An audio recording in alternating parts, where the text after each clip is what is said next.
शिवला आणि ताईनी बघा चांदीचं कुंचन आपल्याकडे खरेदी केलेलं आहे.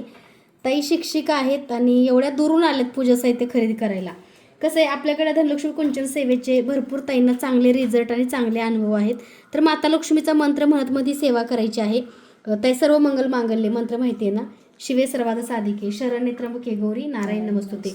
ह्या मंत्र म्हणून ह्याला अलंकरित करायचं. त्याच्याबरोबर हळदी कुंकू वगैरे ह्याला अलंकरित करून ह्याच्यामध्ये तांदूळ अक्षता टाकायचे.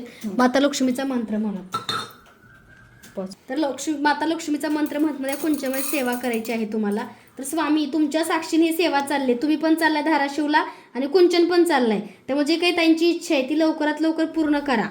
ओम श्री महालक्ष्मी देव्ये नमः. ओम श्री महालक्ष्मी देव्ये नमः. ह्या मंत्राचं पठण करता करता ह्या भरायचा. आता तुम्ही जे चांदीचे रत्न घेतलेत आपल्याकडं, कमळाचं फूल, कवड्या वगैरे, तर आता हे फूल वगैरे नाही का एक एक म्हणजे हे फूल शेवटी ठेवायचं चांदीचं. ह्याच्यावर चांदीचा शिक्का आहे घरी लक्ष्मीचा, हा तो ठेवा.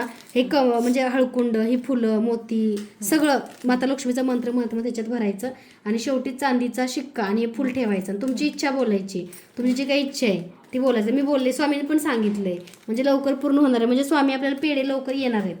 तर अशी सेवा करायची तुम्ही आणि सेवा करून तुमचा अनुभव आम्हाला सांगा. ते धरा. माता लक्ष्मीच्या कृपेने तुम्हाला सुद्धा चांगले अनुभव यावे. तुमच्या ज्या कामासाठी घेत आहेत ते काम तुमचं पूर्णत्वास जावं. तुमची दिदी खूप मोठी बनली ना की मग पुन्हा तिला घेऊन या. स्वामी कोणाला तुमच्याकडे देऊ का दिदीकडे देऊ? दिदी ये.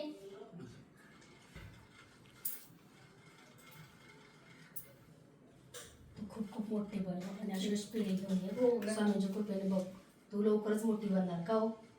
आणि आमच्या स्वामीने आम्हाला एक पेढे घेऊन हो नक्की. आणि शेवग्याची भाजी तू कर. श्री स्वामी समर्थ.